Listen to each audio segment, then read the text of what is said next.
Okay, the Corsair One. We've talked about this a couple times already. We talked about CES even. I'm sure you guys are getting kind of sick of it, but I've decided I'm going to be using this PC full time. I love its form factor. I'm kind of redoing my whole home office, and there's gonna be a place for this PC somewhere, and I'm thinking this would make a great guest PC as well. Friends come over, wanna play computer games with me, and I used to have 2 computers. You remember that? Remember the old office and I had 2 computers in there? Well, since then it turned into a / guest room, and I had to give up that space. But now that we're moving into a new home and it's got a dedicated, much larger room to work as my game room, I think it's time that we do a little extra work to this guy.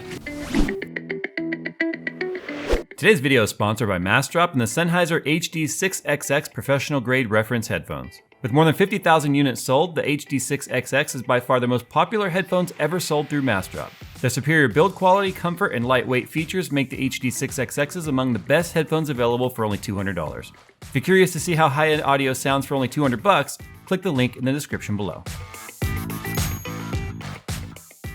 So one of the things we talked about in our overclocking video was the fact that we couldn't get the CPU to really sustain a 5 gigahertz overclock, even though we've seen the 9900K do a ton of overclocking with no problem. We've been able to push all of the 8 cores to 5 gigs plus, like 5.2 even on AIOs. And this one, for some reason, you saw with OCCT, it kept dropping down to like 4.5, 4.4, 4.3. But Cinebench was fine and games were fine. So we were like, something is holding this back. Well, a lot of you guys in the comments were like, it's your motherboard. That MSI motherboard is VRM throttling. At least that's what a lot of people were saying that, not just like one guy and then got a bunch of likes. So I said that one of my issues with this was it felt like they sort of cheaped out on the motherboard. So I'm gonna be putting in a new motherboard today. And I'm still planning on doing some mods to this, like possibly taking the skins off and getting them stripped and polished so it's like a super shiny. Think of like the Phantom Menace. Yes, I know nobody liked the Phantom Menace, but the big shiny spaceship that belonged to Queen Amidala. So that one would kind of look, what was her name? Amidala? So I'll probably still do all of that, but that's stuff that we can do after the fact. So I've got right here my ROG Strix Z370. No, it's still not a Z390 because the one Z390 MITX board that we have is still being used in the small build we did for the CES. And with all the work I went through and all the headaches I went through on that, I haven't had the heart to tear it down yet. It'll probably get torn down at some point because it's kind of a loud mess. Although Phil used it. Was it loud when you were editing and stuff? I don't know, I had headphones on. But whatever, this still has better overclocking features than we think this motherboard does. One drawback to this board though, that this board has, which is kind of funny, is this has an external mounted clear CMOS button where this one still uses an old style jumper on the surface of the motherboard itself. So if I really bork the overclocking, then I have to open it up and I have to jumper that. Which means if I end up using this board full time and I don't upgrade again later, I'll probably end up wiring like a button to the top or something. You can use just a standard regular button. So what we're gonna do right now is we're gonna go ahead and open it up and let's see how hard this is gonna be. I don't think it's gonna be that hard, but famous last words. Now I've already verified that all the sides and the plugs line up because we talked about that in our last video, and I highly recommend you watch our teardown video if you haven't already, because we kind of talk about where things are located on this, and ooh, no scratches, please. Also too, one of my friends told me that this graphics card, which I said looked like a reference design, but it doesn't look like a reference card. They also said that this is an MSI motherboard. So clearly, Corsair has worked out a deal with MSI on this, which is probably why they obviously are using that particular motherboard. So if we look at this, everything's in the same spot. USB 3.0 is on the bottom right. We got SATA right above it and SATA on the inside, which they have some SATA running right there. We've got our 24 pin on the top right? Yes. We've got our 8 pin on the top left. And then USB, same exact spot, here and here. So we're really hoping at this point that we're gonna get better overclocks with this board. But looking at the VRM also, oh yeah, there's definitely more phases to this VRM. For some reason, MSI keeps leaving off onboard graphics. They're not really supporting it. Most of the motherboards we have around here from MSI don't have any sort of video port on them. Now the 9900K does have an iGPU. That's very useful for things like troubleshooting or even fast. I keep saying fast sync because of NVIDIA, stupid NVIDIA. Quick sync. Because of quick sync, if we do any sort of video rendering on this machine, we can utilize the iGPU to be a dedicated H.264 encoder. So for whatever reason, MSI removes that entirely. I think they just assume if you're running this CPU, you're gonna have a graphics card, and we do. But we can leverage the iGPU rather than it just being something sitting there, not being used at all. So there is another benefit to updating this motherboard, even if performance-wise on the overclocks, we don't gain anything. If I remove the cooler, then I can remove this whole piece, and I don't want this thing flopping around so it gets damaged. Hey, look, that's almost like perfect. Another thing we're gonna also benefit from, there's an M.2 on here, and you see how this one has it mounted on the back? So does this motherboard. Problem is this motherboard doesn't have one mounted on the front. And my concern is since there's a solid wall there and a GPU on the other side, the drive is gonna heat soak. And as M.2 gets hotter, as with any storage, it slows down. So we're gonna move it to here, which is gonna be underneath this heatsink, which makes contact with it, which means that it's gonna be now in the direct airflow from that convection assisted cooling, which means we should get some better sustained drive speeds. I don't think it's gonna really make any sort of a difference, but my use case on this, but it helps me sleep at night. Yeah, that's some pretty good thermal priced applications right there. It's just the physical aspects of the space I have to work in, Phil. So you undo these little tabs. There's little snap tabs, if you will. I don't know if Phil can see that, but these little guys right here. So these are snapped in like that. And it wouldn't clear these. So you could just, push these up and out of the way. And then, so like I was saying, we have all these skins and stuff, right, that we can take off. I wish I knew why motherboard manufacturers insist on not having the standoff for the M.2 pre-installed. I mean, I think the biggest piece of advice I would have for anyone attempting like small builds like this is just take your time. And if it doesn't fit, just push a little harder.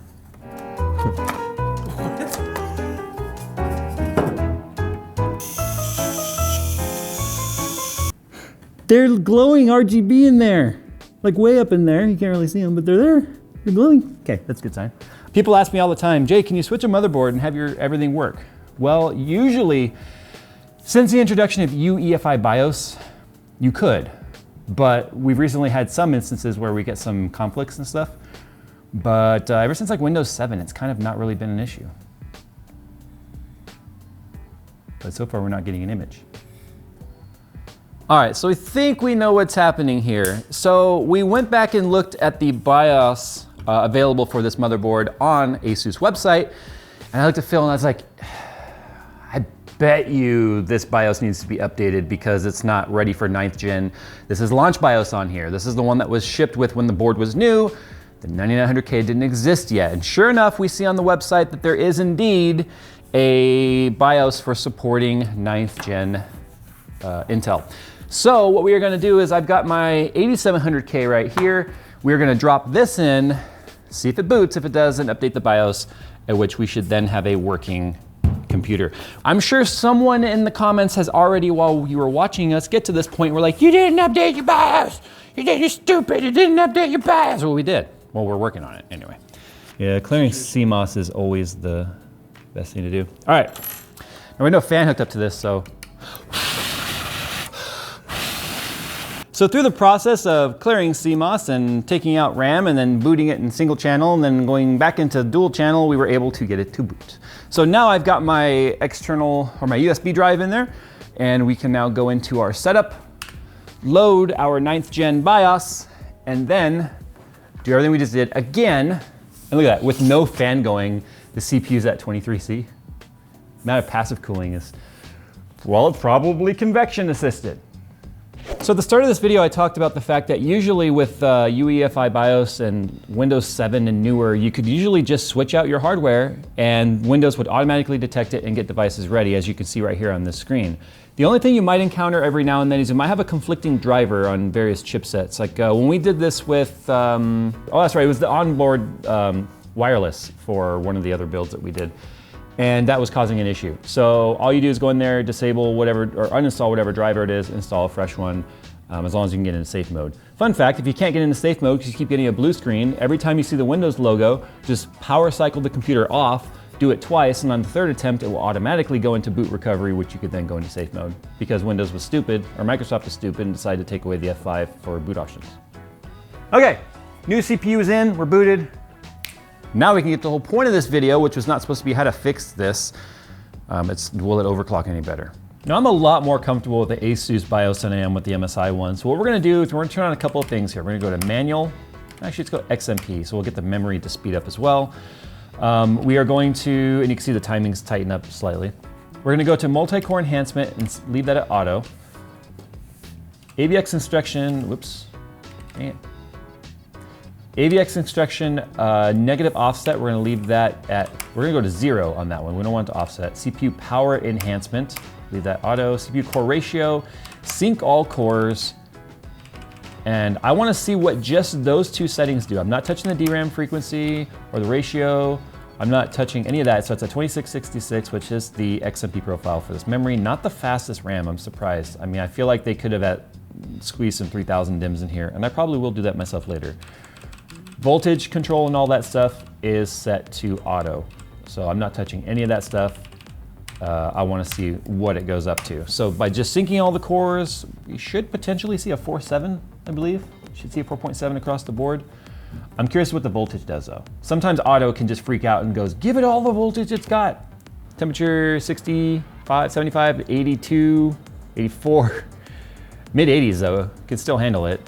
Hottest core is sitting at 86. Oh no, it stayed at 5 gigs. Oh, nope, dropped to 4.1. So it dropped over time, but not due to thermals. Once again, probably due to power limit or power draw. So we changed a few things in the BIOS. I reduced the voltage down to 1.3 because I know 1.3 should give us a solid 5. We've already dealt with that. I increased the V-droop a little bit, increased the power draw or power limit of the CPU to 140%, set some of the VRM settings to extreme. We have a lot of cooling directly on the VRM. This fan, so the VRMs are like right here and the fan's right on top of it. So any air being exhausted is going right across the VRM. So it does have active airflow on it. So I'm feeling kind of confident about that, but we just need to find what is actually causing it to throttle down and whether or not we can even overcome it. Temps are in the 60s and 70s and we stayed at 5 so far the whole time. Yeah. Oh, you mother. See what happens this time. Same frequency, a little bit adjusted voltage, a little bit adjusted V-droop. But look at that, we almost matched our other score. Which I think this was a 5.1, if I'm not mistaken. No, maybe it was a 5. It was a 5. So this is sitting in the mid 60s at 5 gigs, and it has not throttled down. All right, so I'm gonna stop that. Let's see now if we can get 5.1. All right, so as long as we don't get any crashes, here is your verification run of 5.1. Oh! Well, in the event that Phil didn't catch it on camera, we did get a 5.1 run to work just fine. So I'm gonna go ahead and set this thing back, believe it or not, for all of this work, I'm gonna set it to like 4.8 for the daily, which is still an improvement over what we got with the MSI board, because no matter what settings we adjusted there, we still couldn't get it to stay at 4.7 or 4.8, it always dropped down to like 4.3, 4.5. So we still have an improvement here, and I was pushing the voltage pretty far here, and I don't think any of that's necessary. So I'm gonna go, maybe 4.9. We'll do 4.9, how's that? All right, so go back to 1.35 and then just kind of pulling back a lot of these voltages here. And yeah, that should be good. Yeah, this was a bit of a roller coaster of a video. It was like, yeah, just swap the motherboard, it'll work fine. Oh no, we just swap the CPU and then swap the CPU back. Oh, and then the RAM didn't want to work. Oh, now the RAM works. Oh, hey, yay, 5.1. Now 5.1 doesn't work. So I promise that's the last Corsair One video you're gonna see of an actual video of that. Can't say you won't see any ads though. I'm gonna go, guys. Thanks for watching. I said on Twitter, and I'll tell you guys too, I am in the process of moving homes, so videos are gonna be kind of like, just like, wherever they end up. We're doing the best we can. That was me shooting Phil, that's what that was. You guys couldn't see it, Phil was like, yeah, I'm doing the best I can. So yeah, I appreciate your guys' patience and all that. We got some giveaways coming up, we got some fun content planned. Oh no, actually I lied. You're gonna see one more Corsair One video, but we're gonna be hooking the air conditioner up to it like I promised. So there is that. All right guys, thanks for watching. And as always, we'll see you in the next one. Next one. But I digress. It's the faces.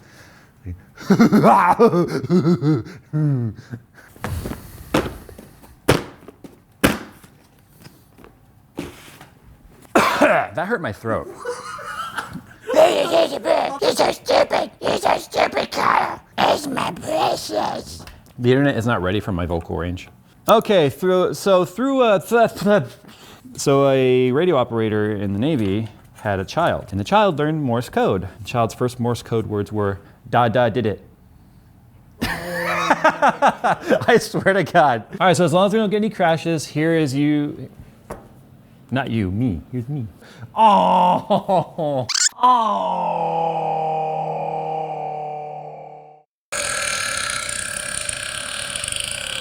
The fact that you can do that on command. What the? Kyle, what's wrong with you? Oh.